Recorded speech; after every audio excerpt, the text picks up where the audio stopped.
இன்னைக்கு திண்டுக்கல் மாவட்டத்துக்கு வருகிறது இருக்க. மதுரை முடிச்சு தேனி முடிச்சுட்டு இப்ப திண்டுக்கலுக்கு வந்திருக்கிற. திண்டுக்கல் மாவட்டம் எப்போ வந்தாலுமே ஒரு கூடுதல் பெருமை, கூடுதல் மகிழ்ச்சி. எப்பவுமே இந்த எழுச்சி, உங்க எழுச்சியை பார்க்கும் போது இந்த முறை திண்டுக்கல் மாவட்டத்தில் அனைத்து தொகுதியிலையும் திமுக வெற்றி, உதயசூரியன் வெற்றி அப்படிங்கிற வெற்றி செய்தி நிச்சயம் வரப்போகுது. திண்டுக்கல்னாலே என்ன ஃபேமஸ்? பூட்டு. அந்த பூட்டை வச்சு அதிமுகவையும் அடிமை கூட்டத்தையும் சங்கி கூட்டத்துக்கும் ஒரு பூட்டு போடணும். சரியா? அப்படி பூட்டு போட்டீங்கன்னா நாமெல்லாம் சேஃபா இருப்போம், தமிழ்நாடு சேஃபா இருக்கும். அண்ணன் வீராசாமிநாதன் அவர்களை அதிகமான வாக்கு வித்தியாசத்தில் நீங்க ஜெயிக்க வைக்கணும். அவரை உங்களுக்கு நான் அறிமுகப்படுத்த தேவையில்லை, உங்க அத்தனை பேருக்கும் நன்கு அறிமுகமானவர் அண்ணன் சாமிநாதன் அவர்கள். கடந்த 40 ஆண்டு காலமா கழகத்தில் பயணம் பண்ணிட்டு இருக்கிறாரு. வேடசந்தூர் தெற்கு ஒன்றிய கழக செயலாளராக சிறப்பாக கழக பணி ஆற்றி வந்து கொண்டிருக்கிறார். தனிப்பட்ட முறையில் ஏழை எளிய மக்களுக்கு பல்வேறு வகையில உதவிகளையும் செஞ்சுட்டு வரார். குறிப்பா இந்த பகுதியில் இருக்கக்கூடிய மாணவர்களுடைய கல்விக்காக நிறைய நலத்திட்ட உதவிகளையும் நிறைய உதவிகளையும் செஞ்சுட்டு இருக்கிறார். வெறும் தேர்தலுக்காக மக்களோடு மக்களா வந்து நிற்கக்கூடியவர் அவர் கிடையாது. தேர்தலுக்காக வந்து மக்களை பார்க்கக்கூடியவர் அவர் கிடையாது. என்னைக்குமே வருஷம் முழுக்க உங்களோடு இருக்கக்கூடியவர். உங்களுடைய நல்ல கேட்டதுகள்ல சுகதுக்க நிகழ்ச்சிகள் அனைத்திலையும் கலந்து கொண்டு உங்களுடைய குடும்பத்தில் ஒருத்தர் இருக்கக்கூடியவர் தான் அண்ணன் சாமிநாதன் அவர்கள். நீங்க கூப்பிட்ட குரலுக்கு நிச்சயம் அவர் ஓடோடி வந்து உங்க ஒவ்வொரு தொகுதிக்கும், உங்க ஒவ்வொரு பகுதிக்கும், வீட்டுக்கும் என்னென்ன தேவையோ அதை அறிஞ்சு அதை தீர்வு செய்வதில், அந்த கோரிக்கைகளை எல்லாம் நிறைவேற்றுறதுல அண்ணன் சாமிநாதன் அவர்கள் நிச்சயம் உங்களோட மக்கள் பணி ஆற்றுவார். தலைவர் அவர்கள் உங்களை நம்பி திரு வீரா சாமிநாதன் அவர்களை உங்களிடத்தில் ஒப்படைச்சிருக்கிறாரு. வெற்றி உறுதியா? சரி, இன்னைக்கு நான் மீண்டும் உங்களை சந்திச்சு அண்ணன் வீரா சாமிநாதன் அவர்களுக்கு வாய்ப்பு கொடுங்க, மீண்டும் உதயசூரிய சின்னத்துக்கு வாய்ப்பளிங்க அப்படின்னு கேட்கிறேன்னா எந்த உரிமையில கேட்க வந்திருக்கேன்? ஏற்கனவே இந்த தொகுதிக்கு, இந்த பகுதிக்கு நம்முடைய திராவிட மாடல் அரசு திட்டங்களை கொடுத்திருக்கிறோம்னு நான் என்ன பேசிக்கிட்டு இருக்கிறேன், என்ன கேட்கறீங்க? சரி, நம்ம ஓட்டு கேட்க வேணாமா? வெற்றி உறுதியா? போட்டோவா? என்ன போட்டோ? எனக்கு தெரியாது, எந்த போட்டோ என்கிட்ட இல்ல. என்ன போட்டோ கேக்குறீங்க?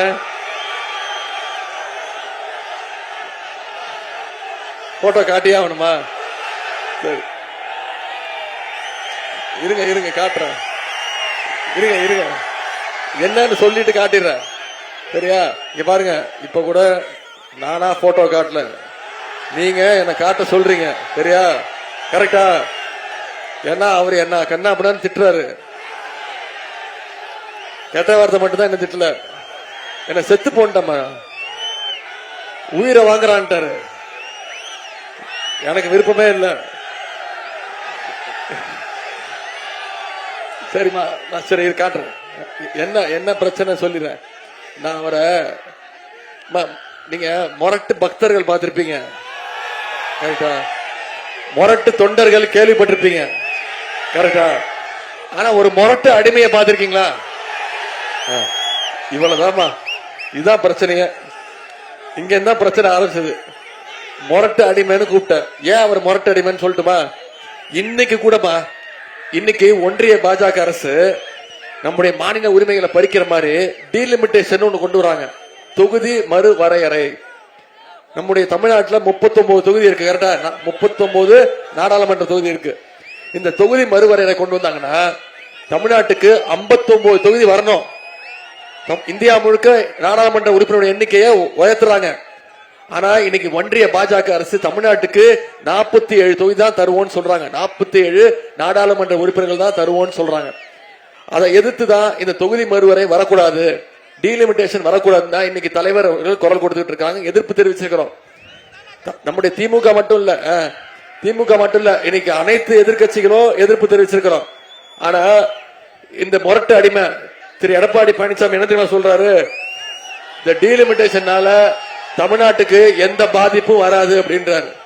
பாதிப்பு வரும்னு சொன்னா அவருக்கு பாதிப்பு வந்துடும், பிஜேபி காரன் வச்சு செஞ்சிருவான். அதுக்கு பயந்துட்டு இன்னைக்கு கூட ஒரு மொரட்டு அடிமையா தான் அவர் இருக்கிறாரு. இத சொன்னதுக்கு தான் கோச்சுக்கிட்டாரு. என்ன தெரியுமா சொன்னார் எடப்பாடி பழனிசாமி? உதயநிதிக்கு என்ன அனுபவம் இருக்கு, ஒரு அனுபவம் கிடையாது. நான் சொன்னேன், ஆமாங்க எனக்கு எந்த அனுபவம் கிடையாது, உங்களுக்கு இருக்கக்கூடிய அனுபவம் எல்லாம் எனக்கு கிடையாது, முக்கியமா இந்த அனுபவம் கிடையாதுன்னு சொன்னேன். நீங்க பாத்துங்க, இந்த அனுபவம் எனக்கு கிடையாது. கீழே ஒருத்தர் படுத்திருக்காருமா, எடப்பாடி பழனிசாமி படுத்திருக்காரு, சரியா? இந்த அனுபவம் எனக்கு கிடையாது.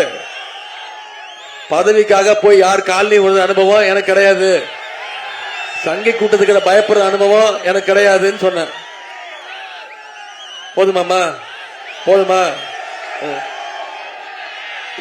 இப்ப இதனாலதான் இவ்வளவு பிரச்சனையும். நீங்களே வச்சுக்கோங்க அந்த போட்டோ, எனக்கு வேணாம்.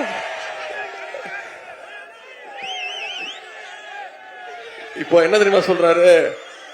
ஆமா நான் காலில் விழுந்தேன், என்ன தப்பு அப்படின்னு கேட்கிறாரு. எனக்கு பதவி கொடுத்தாங்க, நான் காலில் விழுந்தேன்னாரு. நான் காலில் விழுந்தது தப்பு சொல்லவே இல்லம்மா, காலை வாரி விட்டாரு. அந்த அம்மாவை பார்த்து நீயா என்ன முதலமைச்சர் ஆக்குறன்னு கேட்டாரு, அதைத்தான் சொன்னேன்.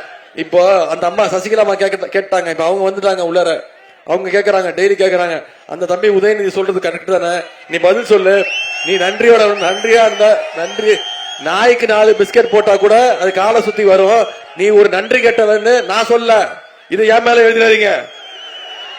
அந்த அம்மா சசிகலாமா கேட்கறாங்க, நான் கேட்கல. நம்முடைய தலைவர் திரும்பி திரும்பி சொல்றது ஒன்னே ஒண்ணுதான், இந்த தேர்தல் டெல்லி அணியா தமிழ்நாடு அணியா? இந்த தேர்தல் டெல்லி அணி வர்சஸ் தமிழ்நாடு அணி. இதுல தமிழ்நாடு அணி நாம ஜெயிச்சு காட்டுவோமா? நம்ம கடந்த 5 வருஷத்துல பல்வேறு திட்டங்களை செஞ்சு கொடுத்திருக்கிறோம். போன தேர்தலில் சொன்ன வாக்குறுதியெல்லாம் நிறைவேற்றி கொடுத்திருக்கிறோம். மகளிருக்கு கட்டணமில்லா பேருந்து திட்டம் கொடுத்தமா இல்லையா? மகளிர் உரிமை தொகை மாசம் 1000 ரூபாய் கொடுத்தமா இல்லையா? 1,31,00,000 மகளிருக்கு மாசம் 1000 ரூபாய் நம்முடைய தலைவர் அவர்கள் கொடுத்துட்டு இருக்காங்க. இப்போ அந்த திட்டத்தை நிப்பாட்டுறதுக்கு முயற்சி பண்ணாங்க. உரிமை தொகையை தேர்தலை காரணம் காட்டி 3 மாசத்துக்கு நிப்பாட்டுறதுக்கு பாஜகவும் அதிமுகவும் திட்டம் போட்டாங்க. நம்முடைய தலைவர் என்ன பண்ணாரு? நான் 1000 ரூபாய் கொடுக்கறத நிப்பாட்ட முயற்சி பண்றியா, நான் 5000 ரூபாய் கொடுப்பேன்னு சொல்லி பிப்ரவரி மாசம், மார்ச் மாசம், ஏப்ரல் மாசம் 3 மாசத்துக்கு சேர்த்து 3000 கோடை கால சிறப்பு நிதி 2000 ரூபாய் நம்முடைய முதலமைச்சர் கொடுத்தாரா இல்லையா? முதலமைச்சர் காலையில 6 மணிக்கு அனைவருடைய மகளிருடைய வங்கி கணக்குல பேலன்ஸ் போட்டாரு, பணத்தை போட்டாரு. மகளிர் என்ன பண்ணாங்க? 9 மணிக்கெல்லாம் போய் பணத்தை எடுத்துட்டாங்க. பேங்க் திறக்கிறதுக்கு முன்னாடி போய் பணத்தை எடுத்துட்டாங்க. ஏன்? மோடி அரசு மேல அவ்வளவு பயம். பேங்க்ல மினிமம் பேலன்ஸ் இல்லைன்னு சொல்லி உரிமை தொகையை மோடி அரசாங்கம் எடுத்துருன்னு நம்முடைய மகளிர் போய் ஷார்ப்பா அந்த பணத்தை எடுத்துட்டாங்க. அதே மாதிரி இப்போ நம்முடைய தேர்தல் வாக்குறுதி கொடுத்திருக்கிறோம். ஆட்சி அமைஞ்சோன்னு நம்முடைய முதலமைச்சர் அவர்கள் மகளிர் உரிமை தொகை திட்டத்தை 1000 ரூபாய் இல்ல, அதை உயர்த்தி 2000 ரூபாய் தரேன்னு வாக்குறுதி கொடுத்திருக்கிறோம். முதலமைச்சர் காலை உணவு திட்டம் 5ஆம் வகுப்பு வரைக்கும் இல்ல, 8ஆம் வகுப்பு வரைக்கும் விரிவுபடுத்தப்படும் சொல்லியிருக்கிறோம். கல்வி ஊக்கத்தொகை 1000 ரூபாய் இல்ல, 1500 ரூபாய் உயர்த்தப்படும் சொல்லியிருக்கிறோம். ஓஏபி முதியோர் உதவித்தொகை 1200 இல்ல, 2000 ரூபாய் உயர்த்தி தரப்படும் சொல்லியிருக்கிறோம். அடுத்த 5 வருஷத்துல 10 லட்சம் கலைஞர் கனவு இல்லம் கட்டப்பட்டு யார் யாருக்கெல்லாம் வீடு இல்லையோ அவங்களுக்கு வீடு கட்டி தருவோம்னு முதலமைச்சர் வாக்குறுதி கொடுத்திருக்கிறார். முக்கியமான வாக்குறுதி கொடுத்திருக்கிறோம். உங்களுக்கு தெரியும், ஆட்சி அமைஞ்சோன்னு நம்முடைய முதலமைச்சர் அவர்கள் அனைத்து மகளுடைய கைகள்லயும் 8000 ரூபாய் நம்முடைய முதலமைச்சர் அவர்கள் மகளுடைய கைகள்ல ஒப்படைச்சிருவாங்க. மகளிர் அவங்களே முடிவு எடுத்துக்கலாம், அவங்க வீட்டுக்கு என்ன தேவை, என்ன மின்சார பொருட்கள் தேவைங்கிறத அவங்களே முடிவு பண்ணி வாங்கிக்கலாங்கிறத நம்முடைய முதலமைச்சர் கொடுத்திருக்கக்கூடிய வாக்குறுதி. இதெல்லாம் செஞ்சு கொடுக்கணும்னா மீண்டும் நம்முடைய திராவிட மாடல் 2.2 ஆட்சி அமைய போவது உறுதி. அதுக்கு மேலும் வலு சேர்க்கிற விதமா இந்த வேடசந்தர் தொகுதியில உதயசூரிய சின்னத்துல அண்ணன் வீர சாமிநாதன் அவர்களுக்கு உதயசூரிய சின்னத்துல வாக்களிச்சு மிகப்பெரிய வாக்கு வித்தியாசத்தில் ஜெயிக்க வைக்கணும். செஞ்சு கொடுப்பீங்களா? வெற்றி நிச்சயமா? உதயநிதி வந்தாரு, போய் பார்த்தோம், திட்டங்கள்லாம் சொன்னாரு, வாக்குறுதிகள்லாம் கொடுத்தாரு, கலைஞ்சு போயிட்டோம் அப்படின்னு போயிடக்கூடாது. நீங்க அத்தனை பேரும் உதயசூரிய சின்னத்துல வாக்களிக்க போறேன்னு முடிவு பண்ணிட்டீங்க, கரெக்டா? உறுதியா? நான் உங்ககிட்ட கேட்டுக்கொள்வதெல்லாம், இன்னும் நம்முடைய கைகள்ல 6 நாட்கள் இருக்கு. இன்னைக்கு தேதி 16 முடிஞ்சு போச்சு, 16. தேர்தல் தேதி 23. இன்னும் 6 நாட்கள் இருக்கு. அடுத்த 6 நாட்கள் நீங்க ஒவ்வொருத்தரும் இந்த பிரச்சாரத்தை மக்கள்கிட்ட எடுத்து கொண்டு போய் சேர்க்கணும். ஒவ்வொரு வீடா போங்க, ஒவ்வொரு தெருவா போங்க, ஒவ்வொரு வாக்காளரா சந்திச்சு இந்த பிரச்சாரத்தை சொல்லுங்க.